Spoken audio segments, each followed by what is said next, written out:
everyone. Good afternoon.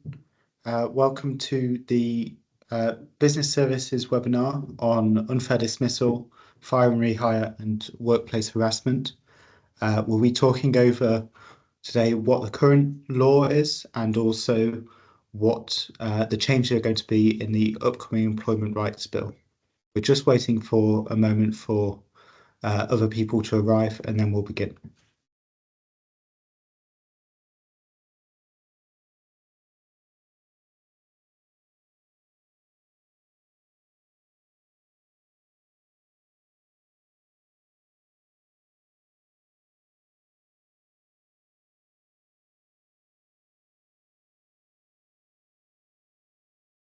Shall we just wait for a couple of more minutes? Because we've got quite a few more people who are meant to be joining. Yeah.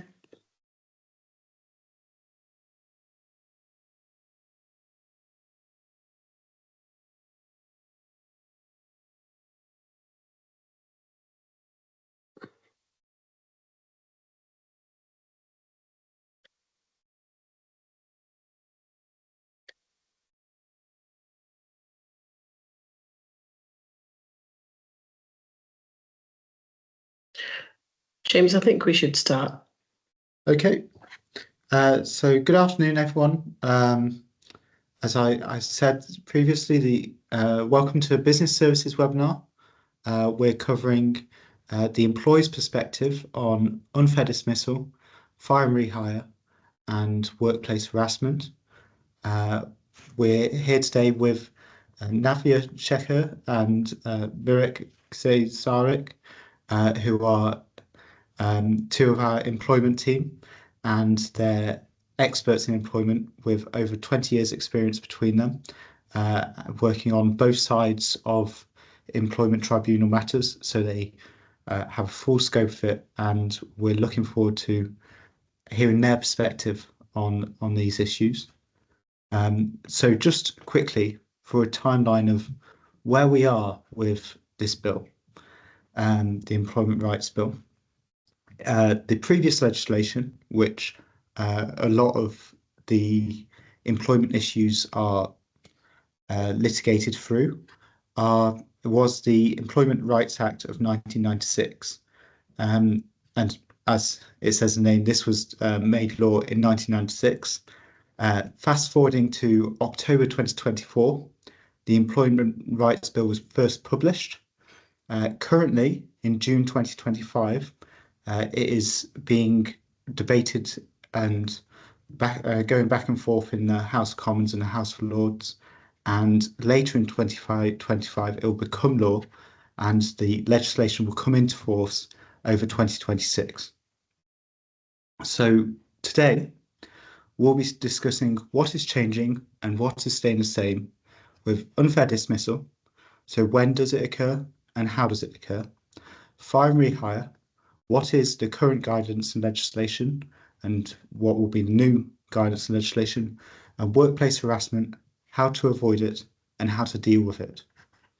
So firstly, I'll ask Mirek, what is fair dismissal? We hear a lot about unfair dismissal, but how do you do it right? What is fair dismissal?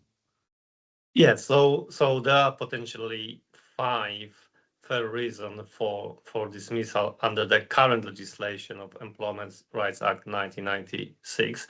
So the first one is conduct. So it may be either a gross misconduct or series of less serious conduct that may lead to a dismissal. Usually, I'll give a few examples to each of them. So usually that may be, for example, coming to work under influence of alcohol or drugs or theft or violence or abuse conduct at work. So this is very serious allegations, but that's the usual ones. Second reason is capability or qualifications. So capability may be either physical or mental health. If someone is off sick for a very long time, let's say 12 months, and there's no date to return to work in near future, no possibility for the employee to return, then the employer has no choice as to dismiss such employee. Qualification is more to do with the capability of the worker to do the job. So if someone is not being able to fulfill the role, then that's a fair reason. It goes under the same title. Number 3 is redundancy. So when there is a diminished level of business, your business is losing clients, you have no choice as to reduce workforce and follow the redundancy process, or if you're changing the structure of the business and some roles are being made redundant and new roles are being created. Then the next one, number 4, is the statutory illegality or statutory duty. So you as an employer, for example, have obligation to check the rights to work of each employee. So if the employee would lose rights to work in the UK, you have no choice as to dismiss, and this is a fair dismissal. Another example could be a driver losing the license. If the driver is not capable of driving anymore and that's his main role, then that's also a fair dismissal. And the last one, number 5, is called some other substantial reasons. And usually under number 5, these some of the substantial reasons goes anything what does not go under other 4 points. And the usual examples could be some conflict of interest between the employee and the business. It could be potential damage of reputation or name by the action or conduct of the employee. It may not be specifically conduct, but for example, we had cases where someone was arrested and accused of a crime, and there's investigation pending, and depending on the nature of the job, that may or may not bring reputation damage to the business by keeping this employee employed. So those are the 5 main fair reasons to dismiss someone. Okay, thank you. And now looking to the other side, Navia, what is unfair dismissal? So Mirek has explained what are the fair reasons for dismissal. When can an employee be unfairly dismissed? Well, if the 5 fair reasons for dismissal are not the real reason for dismissal. So generally speaking, if an employee is dismissed because of any other reason which do not fall in the 5 fair reasons defined by Mirek, then that would be classed as unfair dismissal. But who would qualify for bringing an unfair dismissal claim? That's the crux of it in that sense. So if somebody's got 2 years of continuous service, if they've been employed for 2 years, then they will have a right to bring unfair dismissal claim if they're dismissed, regardless, in reality, regardless of whether one of the fair reasons have been used. So that's number 1. How can the employer, or what does the employer has to show in order to show that the dismissal is not unfair? The employer will have to show that the principal reason or the reason was one of the 5 potential fair reasons that Mirek described, like capability, conduct, some of the substantial reason, legality. So those aspects would have to be looked at in order to determine whether or not it is a fair reason. Even if you provide a fair reason, the other aspect that needs to be looked at, because in the absence of that, it will be an unfair dismissal, is whether the employer has acted in all the circumstances in a reasonable manner. And the reason that they've used for dismissal will be considered as a sufficient and fair reason for dismissal. So that is important. The real reason for dismissal has to be considered regardless of what label you put. So you may say to somebody that the reason for dismissal is capability. However, there might be an underlying reason that is being relied by an employer. So one has to steer clear of doing that. So it should be a fair dismissal, utilizing fair investigation process and relying on fair reasons for dismissal. So the tribunal will be looking at if there is a dismissal and a claim is brought by an employee for unfair dismissal, then the test that the tribunal will be applying would be whether in all the circumstances a reasonable employer would have dismissed this employee in these situations. So that's the test that would be applied. I said earlier that there is a prerequisite or a qualifying period of 2 years. That is there. However, there are certain circumstances within which if even an employee who's got less than 2 years of service would be able to bring a claim in the employment tribunal for unfair dismissal or dismissal arising from discrimination. So that has to be carefully looked at as well. So the automatic unfair dismissal, which is what would happen if somebody is dismissed, even if they've got less than 2 years service. The reasons for dismissal, if it relates to maternity, pregnancy, paternity, or adoption leave, or it's because of whistleblowing. So if somebody's made a protected disclosure is whistleblown and the reason for their dismissal is whistleblowing, then regardless of the fact that they might have only been there for 2 days, they may still be able to bring an automatic unfair dismissal claim. Say, for example, somebody joins a care home and they see a resident being abused by another employee. In that situation, if they raise concerns about health and safety or well-being of that resident, and subsequently they're dismissed because of that, because of them raising the concerns, then such dismissal would be an automatic unfair dismissal, even if they've not been there for 2 years. So that's something that has to be considered. Trade union membership or activities. So if the dismissal is linked to trade union membership or activities, then again, that would be deemed as being automatic unfair dismissal. For asserting a statutory right, for example, if somebody's being paid less than a minimum wage or working time, so that they're being required to work beyond what the working time regulation requires, etc., and they raise concerns about that, then and they're dismissed because of that reason, then that could be automatic unfair dismissal. This could be sometimes can be seen in hospitality sector, where there is sometimes a tendency of having cash in hand work and somebody raises concerns about their statutory rights in terms of either minimum wage or working time regulation, and they're dismissed for, if they're dismissed, then they could argue that they've been automatically unfairly dismissed. Health and safety activities. Again, if somebody raises concerns with regards to health and safety activities and they're dismissed for that reason, then again, that would be deemed as automatic unfair dismissal. And there's another catch-all kind of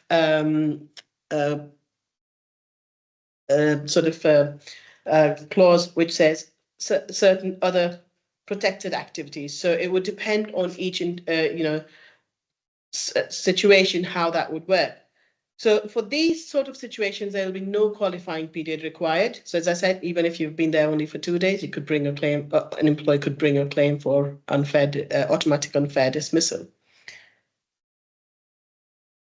Yeah. I just would like to add something before we go further, because regardless if the dismissal is potentially fair or potentially unfair, it is highly recommended to follow the process of dismissal. Yeah. So first impartial investigation. If there are reasons for dismissal, then you need to move to a disciplinary process.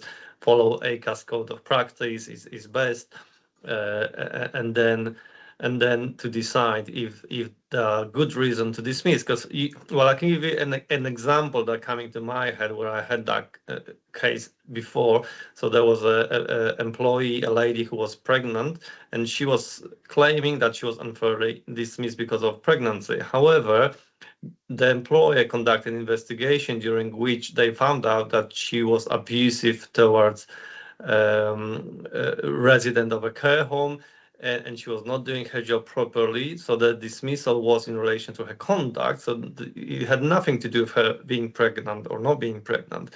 So the employer could easily show by conducting the investigation what the real reason was, and then the claim collapsed on her side, and the employer was safe. So it is very important to follow the usual course of investigation and disciplinary process.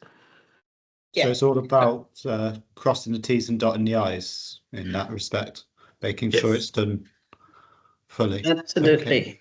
Absolutely. great. So we now know what unfair dismissal is currently, but looking forward, what are the changes in the law going to be? And there's been a lot of news surrounding day one rights in particular. How is that going to work? Mirek, will you take this one? Yes. So at this stage, the proposed changes that will come into force in 2026 is to end the 2-year rule. So now, as we explained, the employee need to have at least 2 years of service to have right to claim unfair dismissal. The new legislation, the new employment rights bill, will introduce day one protection, which basically the employee will have the right not to be unfairly dismissed from the first day of being employed. How this will work in practice, it's a question that people debate and lawyers debate about this between themselves. But there are a few main points. So first of all, there will be so-called initial period of employment, IPE, that's the shortcut. So employers will be able to dismiss employees during the initial period of employment, and that is currently suggested or proposed to be 9 months of the employee starting the employment. And during that 9 months, there will be simplified process of dismissing employee if there are good reasons for the dismissal. Then there will be so-called light touch dismissal process. So again, there will be simplified, less formal procedure, potentially a meeting with the employee to discuss the concern and dismissing him then and there. Obviously, you still need to follow the fair reason for dismissals, and employers can still dismiss for fair reason, such as the 5 reasons I explained: capability, conduct, and so on. So the main change would be basically ending the 2-year rule. Okay. Yeah, I'd like to add something there, James, before you Sure, move on to yeah. the next one. So in practical terms, will that make a massive amount of difference? Perhaps in terms of the procedural aspect, yes, but at the moment, my understanding is the way it is being presented, it would be similar to what probationary period is at present. However, right now, when we drafting contracts, sometimes we say probationary period of 6 months, which can be extended by a further 6 months. It appears that the new rule might limit it to 9 months only. You will not have the opportunity to extend it and dismiss on grounds of probationary. So there might be that aspect that will change in practical terms. So the probationary is moving sort of outside of employers' control to be sort of more of a regulatory, uniform idea. So, okay. And going on from this, sorry, Merrick, did you have something to I add? just would like to add, because it just came to my mind right now, what would be the practical aspect of this change? Is for now, if employee that is a claimant wants to make a claim for unfair dismissal, the employment tribunal form ET1 asks the person to say, did you have 2 years of service? So if the person does not have 2 years of service, then employment tribunal does not have jurisdiction even to look into this matter, unless the employee can show that one of the exception applies, usually discrimination or whistleblowing, let's say, or pregnancy. But once the new bill is implemented, let's say someone is working 12 months and is going to be dismissed. Let's say the dismissal is fair and the person was dismissed for fair reason, but still this person will be able to make a claim to employment tribunal, because the employment tribunal will have jurisdiction to hear the claim, regardless if the claim is good or no good. And that may cause a bit of a trouble for employers, because they will have to spend the time and resources to defend such claim, even if the claim is pointless. But obviously you can deal with this by by other measures and procedures, and that's why we're doing these webinars to sort of show you how to deal with this. But generally speaking, it's very annoying for employers, especially small business, where you have a claim, a pointless claim that you need to defend and spend thousands of pounds while defending this. So you see that there's a potential for a large increase in Yes. bogus claims, basically. Not bogus claims. I think just claims, because you don't Just know if claims in those general. claims. Because Yeah. basically now anyone who is employed for less than 2 years, they don't automatically have the right to make a claim. So basically, we're looking for into more number. Well, the large number of potential employees or workers to be able to bring a claim, and at present they're not able to bring a claim. Yeah. So following on that thread, Navi, could you explain to me what employers should do with regard to how Yes. should they prepare for this? Yes. So before I explain what they should do in order to prepare for this, I'd just like to take us back to what the present situation is. A lot of employers, if somebody's got less than 2 years service and they, for whatever reason, fair or not, they do not want to carry on employing an individual, they quite conveniently terminate employment without necessarily following any process whatsoever. So pretty much it could be by a text or by a letter. So because they feel that they have the protection, because these people do not have 2 years of service, therefore they are able to terminate without any punity. So that will change. So we need to make sure that we follow the processes, the fair processes that are required before we decide to terminate anyone's employment. So the things that we need to look at is, first of all, management should be trained up so that they're aware of, so training should be provided to them, so they're aware of what the changes are going to be, how their behavior needs to be changed in accordance with what the change of law is going to be and what the requirements will be. The businesses will need to make sure that they have the right paperwork in place for all these things to happen properly and to minimize risks of claim or claims being successful against the businesses. So we need to make sure that the contracts of employment are looked at, and any clauses that may not be in line with the changes that are coming in force should be amended accordingly. Again, the employee handbook should be reviewed. The disciplinary process should be, be rechecked and made sure that it is in line with the ACAS code of practice, so that and it is in fact followed. So the training is important for management, so that they follow the required process. And then if a situation does arise, then they should the businesses should make sure that a fair investigation is carried out, followed by any disciplinary process where required, and only after that termination should take place.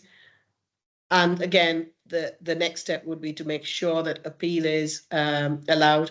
So it needs to have a bit of a forward planning with particularly small businesses, because there may not be enough people to deal with investigation, then the disciplinary, and then followed by appeal. So a bit of planning would be required beforehand as to who will deal with what areas, investigation, disciplinary, and appeal. So there's that needs to be strategically thought through beforehand, and preparation should be done for that. And any changes that are being made, whether to the contract or the handbook, more likely to the handbook or any policies and procedures, those should be conveyed to employees at the same time as being the changes being implemented.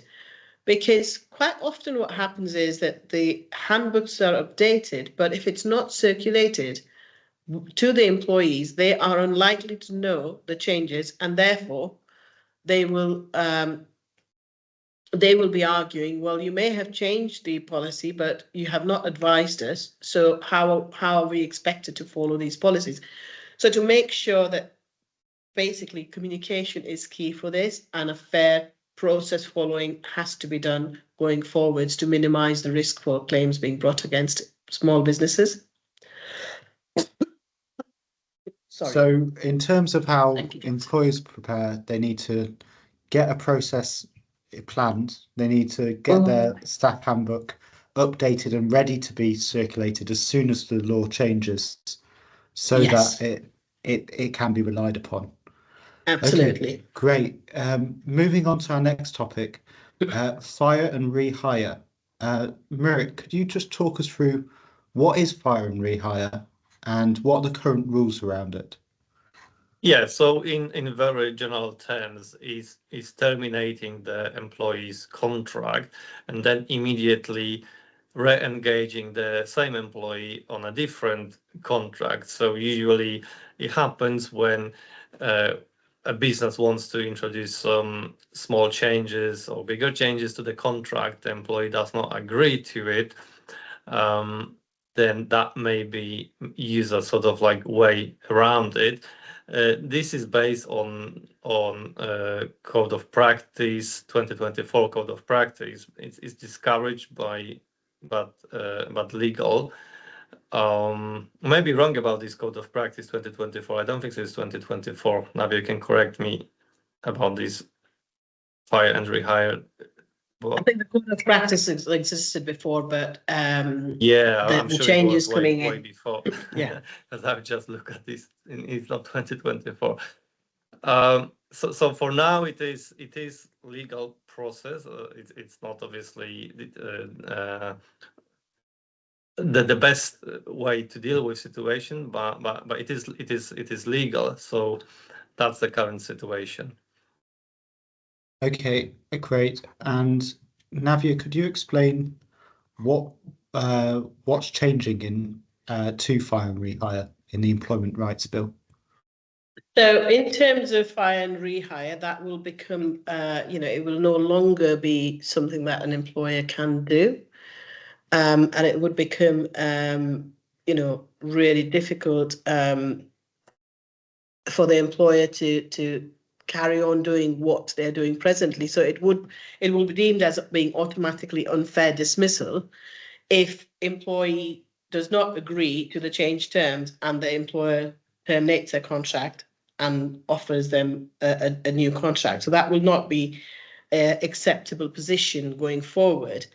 There will be some exceptions to it. For example, if the dismissal was for the purpose of re-engaging employees or using varied contracts, would generally be unfair, with certain exceptions, for example, financial difficulties.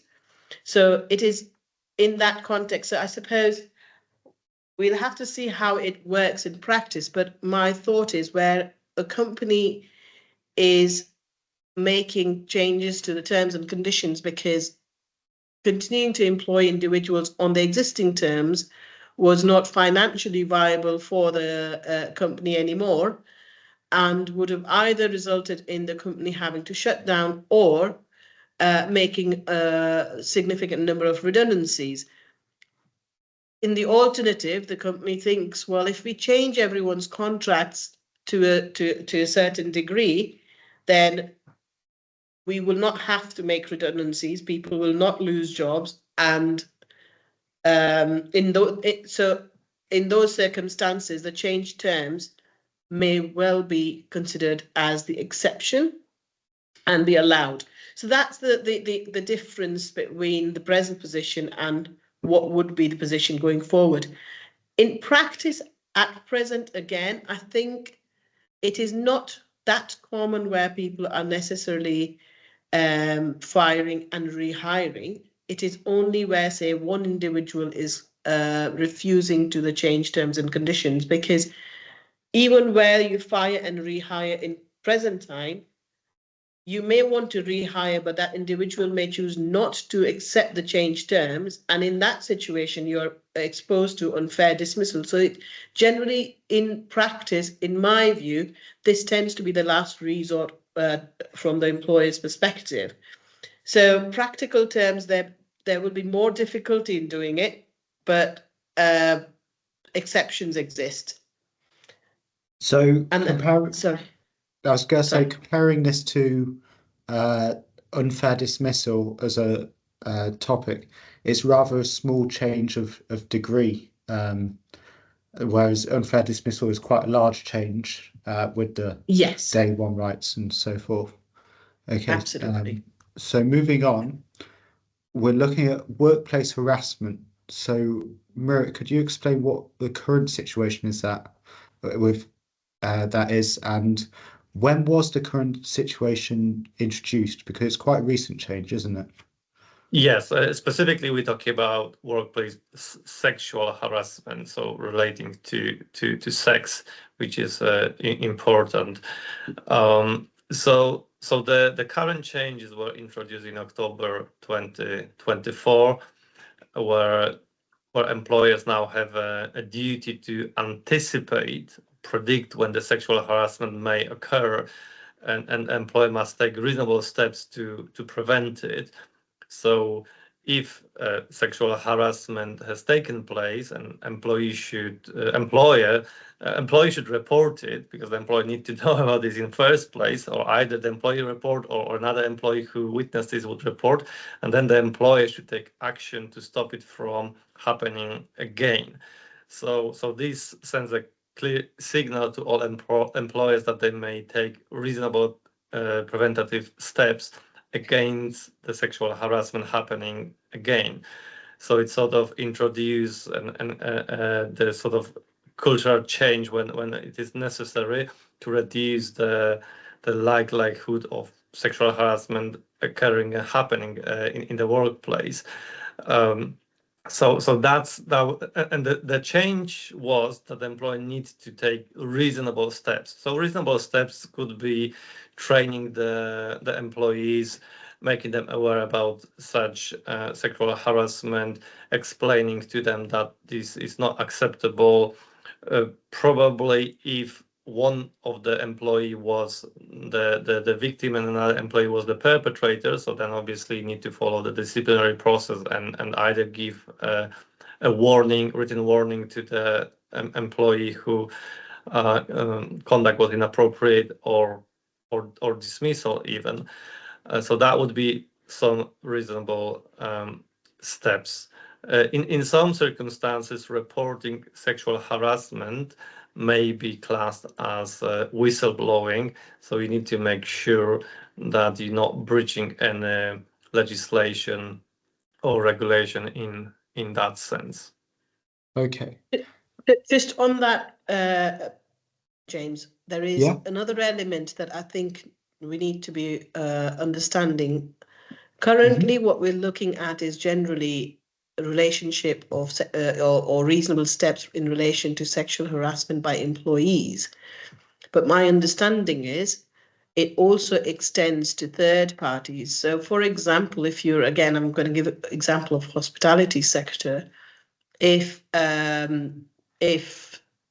your customer is going to sexually harass one of your employees, then you've got to be taking reasonable steps in that respect as well. So I suppose, and again, what, practically how that can be done would be something that will have to be looked at. But that is, again, an element that the employer will have to look into in terms of taking reasonable steps. Reactive can be that you will not allow that customer back in the premises, but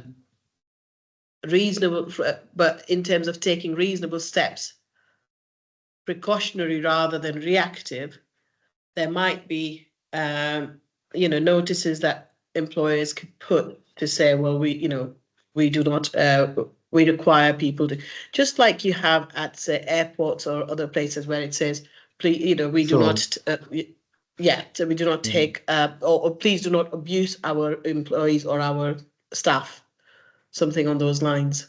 And that, I agree, Navia. Sorry, James, to interrupt. Okay. I agree, Navia. I've only explained what currently is required. So currently, there's no requirement for employer as a business to prevent from third parties harassment.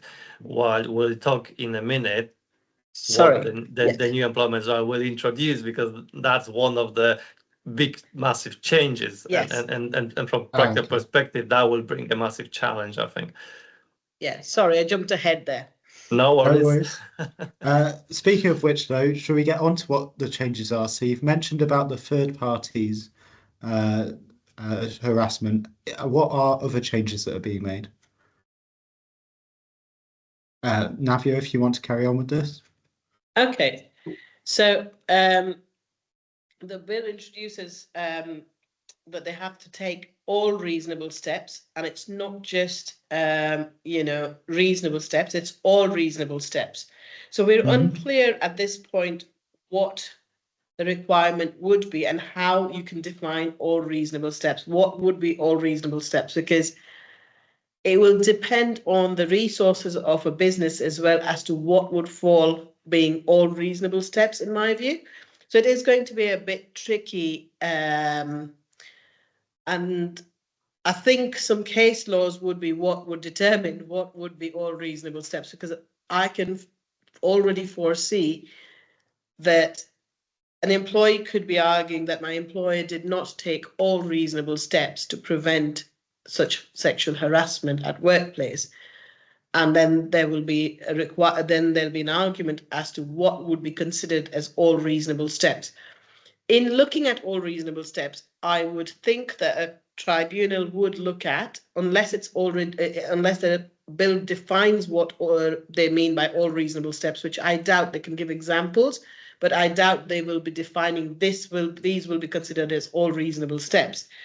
I would think that the tribunals will look at the business size, the resources, and the nature of the business, the likelihood of something like that happening.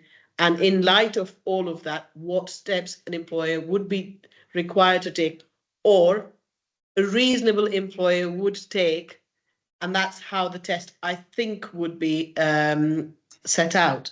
But we will see how it happens. So, but the change is all reasonable steps. So from reasonable steps to all reasonable steps.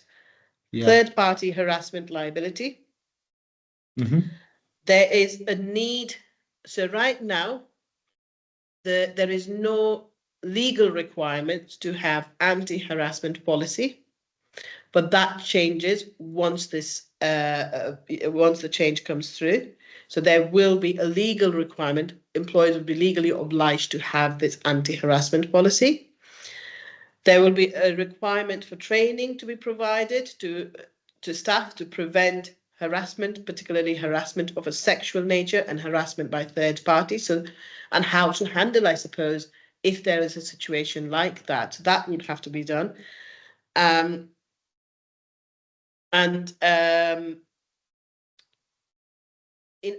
As Mirek had previously said, anyone making a complaint about sexual harassment by itself would be considered as whistleblowing or a disclosure. So that comes in as a change as well. That will be on its own classed as a qualifying disclosure. Yeah, I just would like to add one element, just maybe clarification about whistleblowing. Whistleblowing become a claim not at the point when someone is reporting some breaches, because that's just a report of qualified information. Whistleblowing claim arises if after such report the business or other employees causing a detriment to the person who reported. So usually the detriment, it's quite a wide definition, but for example, if someone reports some wrongdoing and after that they hours being cut to some certain numbers, when previously by last 12 months no hours were cut, or shifts being taken away, or the employees being suspended, So those are the usual examples. So whistleblowing is not automatically whistleblowing at the point of reporting. If you deal with this correctly, accordingly, then usually I would say that maybe very little Claim grounds arising for a from it. claim. Yeah, So- I mean, you're right, Mirek. Sorry, you're right, Mirek, that whistleblowing happens, it is a disclosure, but the detriment that happens following whistleblowing is what needs to be avoided. The claims do not arise because somebody has whistleblown. Claims arise because somebody has whistleblown and then they've been subjected to detrimental treatment or Yes. unfair treatment. Okay. Thanks, Jay. So, yeah. I was just going to go on to what should employers be doing in order to stop workplace harassment, but also if it does occur, how to deal with it properly. What is the correct process that they should go through? Which one of us? Navia, do you want to take this? Or? Yeah, that's fine. So, I mean, in terms of what they should do, their first preventative course would be to ensure that people have had all training. That will act as a defense, that they've provided the training to ensure that people understand the situation, this is unacceptable, etc. The other thing is to make sure that if somebody does whistleblow or makes a protected disclosure, qualifying disclosure about sexual harassment, then they're not being subjected or being bullied by, say, the individual against whom the complaint is made or any other employees. The other aspect would be to ensure if it is, let's say, complaint about another employee sexually harassing another employee, that so if it's between two employees, then the person against whom the allegations have been made is suspended while investigation is being carried out. There may be situations where somebody might argue somebody might argue that they should not be suspended because instead they should be working in shifts where they do not work together. That's going to be something that would be a call that one employer will have to take based on the circumstances, but usually I would say suspension in these circumstances would be a fair suspension. Following the suspension, the employer should carry out a fair investigation and then deal with the issue as appropriate, depending on the outcome of the investigation. Now, if the outcome of the investigation is that somebody has raised false alarms about sexual harassment by another colleague, then the employer will not be, my understanding would be, even with the change law, the employer would not be liable to take it any further with the allegation. The person against whom the allegation is made should be exonerated, but I would say that the person who made the allegation should then be subjected to disciplinary policy because it was unreasonable of them and perhaps malicious of them to have made such allegations about another employee. So these would be the things where required, they may need to even report, that employer can report such sexual harassment to the police, depending on what the situation is. So a police report should perhaps be made. Particularly in terms of third parties. So in terms of third parties, they need to consider what measures should be put in place, whether that third party should be banned from coming into the premises, how best they can protect their employees from any such instances in the future. As I said, perhaps something to say, such conduct will not be tolerated. There should be something within the premises which suggests that, which makes the third parties aware that such conduct is unacceptable. So this is a big change for especially customer-facing businesses with regard to the third parties. That's the crucial difference that's being made.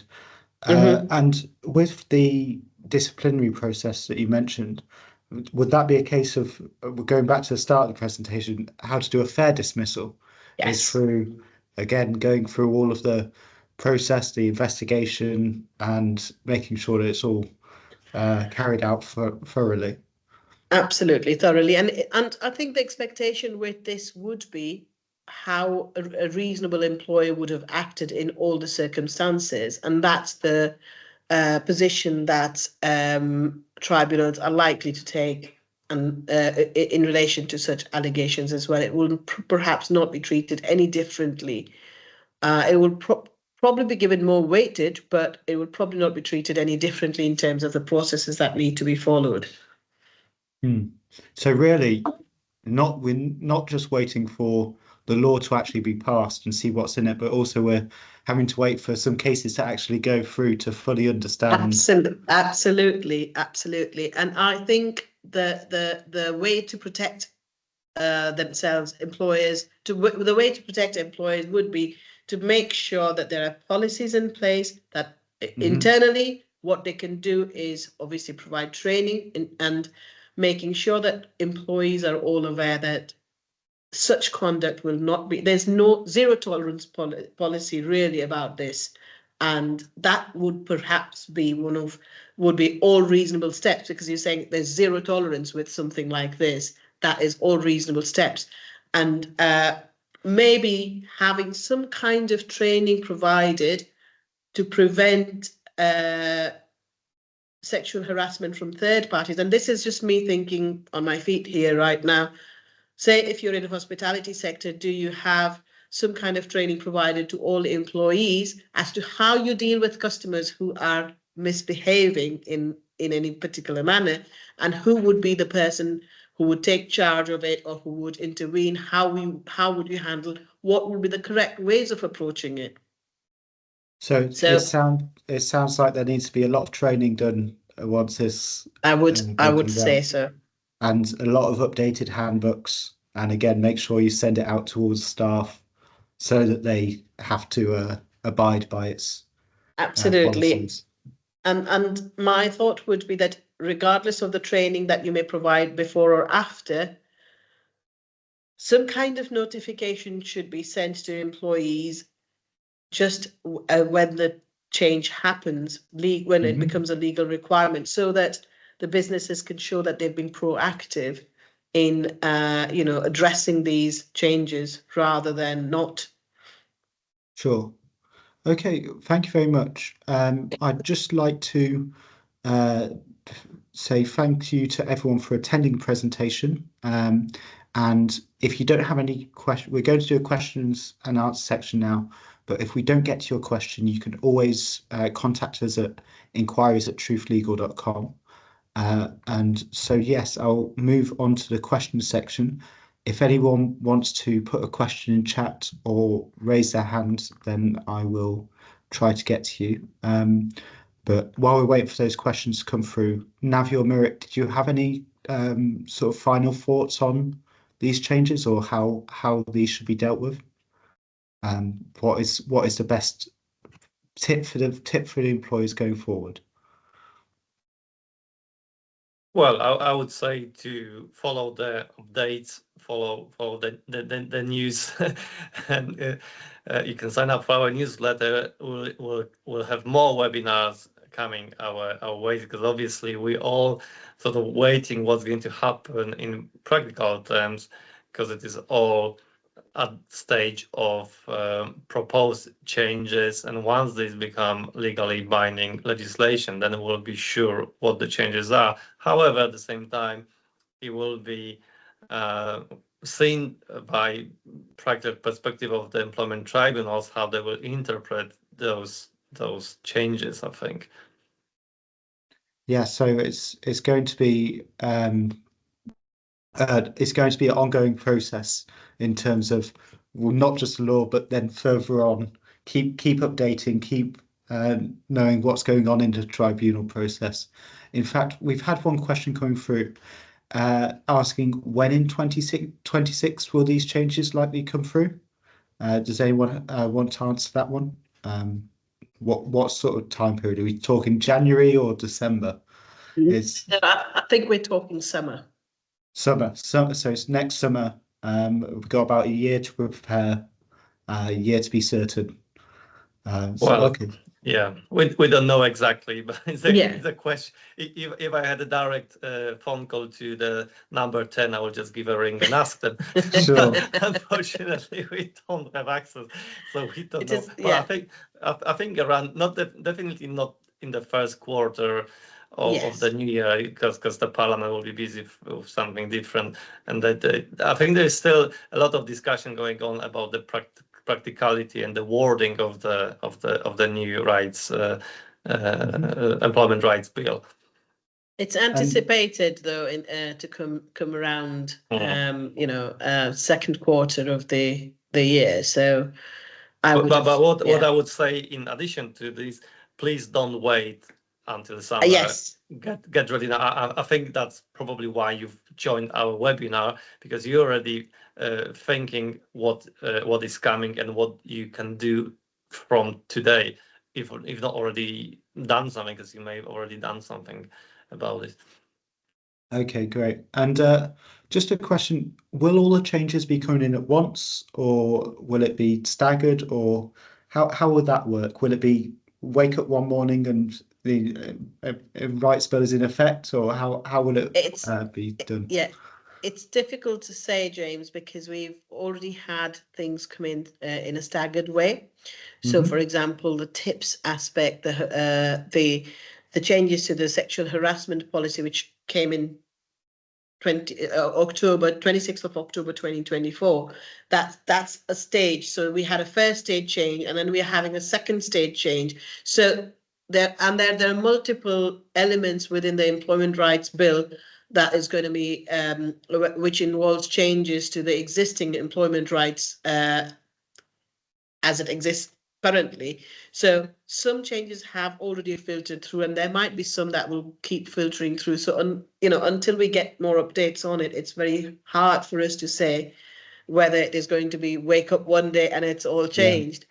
I think that it would be more staged and filtered, and perhaps I would hope, and I would think that would normally be the case, that the bill would be finalized, but they will give us a few months before it's implemented. Okay. And you're saying with the sort of the sexual harassment guidelines coming in last October as the first stage, is it a case sometimes of some things are done by bill and some are done by guidance or policy papers, or will that change the dates for when something comes in? Or will it all just be filtered through little by little? I think it has to be passed as becoming law before it to be sort of filtering through. Okay. Yeah. So it has to be, without that, there is no, that it might just be guidance and people may decide to follow certain things. For example, ACAS code of practice is guidance, but because the tribunals look at it quite heavily, so if an employer fails to follow ACAS code of practice, then a claimant can ask for an uplift in certain circumstances, an uplift of up to 25% of the compensation. So if somebody was to be awarded, say, £5,000 in compensation or £10,000 in compensation, but the employer failed to follow the ACAT code of practice, and the claimant said, well, because they failed to follow the code of practice, therefore an uplift of 25% should be applied, the tribunal very often have gone ahead and, depending on each circumstances, each case, can apply up to 25%. So there's a risk that if they don't follow the guidance, then there's an uplift of 25%. So 10,000 becomes 12,500. So similarly, even if in these circumstances, if guidances are being provided, it depends on what weightage is provided to those guidances through case laws, or what the intent is of the Parliament in terms of the weightage that needs to be provided to the guidance. That would, to a degree, determine how they should be dealt with or treated. My personal view, if there's a guidance, it would be best practice to follow those guidance so as not to fall foul of any situation that could come to bite us. Sure. Okay. Well, we haven't had any more questions through at this time, but if anyone thinks of anything at one point, then don't hesitate to contact us. Again, I'll show the email on screen for everyone. It's enquiries@truthlegal.com. I'll just end by saying thank you to Navia and Mirek for attending today and answering all those questions for us. Thank you, James, and thank you, everyone. Thank you. Yeah. Thank you for attending the webinar. Yeah, and thank you to all to attend, and we'll keep you updated about our webinar series going forward, and hope to see you next time. Okay, thank you. All Bye. right. Thank you, everyone. Thanks. Bye.